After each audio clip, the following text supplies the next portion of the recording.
Europe کی غلاظت اور اسلام کی نفاست چیپٹر 18 میں آپ کا خیر مقدم کرتے ہیں۔ حضرت جابر رضی اللہ تعالیٰ عنہ فرماتے ہیں، ہم نبی کریم صلی اللہ علیہ وآلہ وسلم کے ہمراہ ایک لڑائی میں تھے۔ جب ہم لوٹ رہے تھے اور مدینہ کے قریب پہنچے تو میں نے عرض کیا، اے اللہ کے رسول، میری نئی شادی ہوئی ہے۔ اور آپ صلی اللہ علیہ وآلہ وسلم نے یہ پوچھا کہ کیا تم نے شادی کی ہے؟ میں نے عرض کیا ہاں۔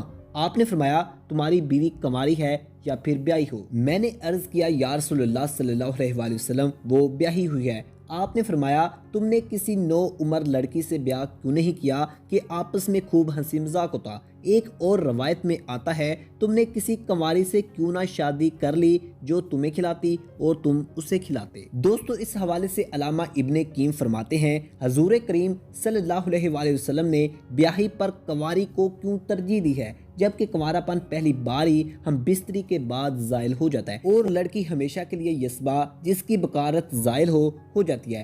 بعض نے کہا اس کی دو وجوہات ہیں۔ پہلی یہ کہ کنواری کے ساتھ ہم بستری کا مقصد ہے کہ اس سے پہلے چونکہ اس کے ساتھ ایسا عمل نہیں کیا گیا، لہٰذا اب جب تک ہم بستری کی جائے گی تو اس کے دل میں محبت ناگزیر ہوگی اور رہتی زندگی اس کے دل میں ثابت اور استوار رہے گی۔ پھر جب ہم بستری کرنے والے کی نظر سے دیکھا جائے تو یہ واقعہ ہے کہ وہ ایسے ہی باغ کو درخور اعتنا اور توجہ کے لائق سمجھے گا جسے اس سے پہلے کبھی کسی نے استعمال نہ کیا ہو۔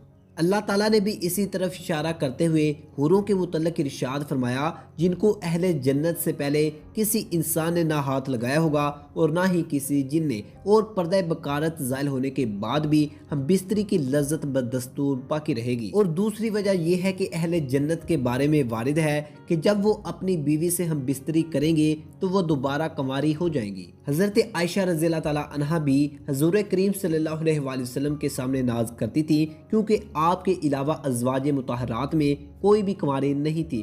دوران گفتگو آپ کہتی تھی کہ آپ کی رائے کیا ہے اگر آپ ایک وادی میں اتریں جس کے پودے جگہ جگہ سے چرے جا چکے ہوں اور کہیں ایسے ہیں جہاں چرے نہیں گئے، اور آپ اپنے اونٹوں کو کہاں چرائیں گے؟ حضور کریم صلی اللہ علیہ وآلہ وسلم جواب میں فرماتے تھے کہ اسی جگہ جہاں پودے چرائے نہ گئے ہوں۔ بعض روایتوں میں وارد ہے کہ کنواری لڑکیوں کو ہی اپناؤ، کیونکہ ان کا منہ شیریں، ان کا رحم کثرت اولاد کے لائق اور ان کی شرمگاہیں سخت ہوتی ہیں، اور ان کے اندر دھوکہ دہی کم سے کم ہوتا ہے اور تھوڑے اخراجات پر بس کرتی ہیں۔ کنواریوں کی جس قدر بھی فضیلت وارد ہو، اس میں کوئی شک نہیں ہے کہ بیاہی ہوئی خواتین کو بھی بڑی فضیلت حاصل ہے، کیونکہ شور کے معاملے میں انہیں مہارت، تجربہ اور حسن سلوک سے واقفیت ہوتی ہے، اور خود اللہ تعالیٰ نے اپنے پیغمبر صلی اللہ علیہ وسلم کو اطلاع دیتے ہوئے فرمایا، اگر پیغمبر تم کو طلاق دے دے تو ان قریب ان کا رب ان کو تمہارے بدلے میں تم سے اچھی بیویاں عطا کرے گا جو مسلمان ہوگی، ایماندار،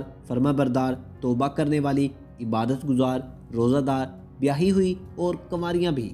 نیز جب حضرت جابر رضی اللہ تعالیٰ عنہ نے کنواری پر بیاہی خاتون کو ترجیح دی اور اس سے نکاح کیا تو آپ صلی اللہ علیہ وآلہ وسلم نے ان کی رائے کو درست قرار دے دیا اور ان کی تائید فرمائی، کیونکہ حضرت جابر کا مقصد اپنے بچوں اور اپنے گھر کی دیکھ بھال اور نگہداشت تھی۔ یورپ کی غلاظت اور اسلام کی نفاست چیپٹر 18 آپ کو کیسا لگا؟ ہمیں کومنٹ سیکشن میں ضرور بتائیے گا۔ اگر آپ کو ہماری ویڈیوز اچھی لگتی ہیں اور آپ ہمارے کنٹینٹ کے ایڈکٹڈ ہیں تو ہمارے اس چینل کو سبسکرائب کریں اور ساتھ موجود بیل آئیکن کو بھی پریس کر دیں۔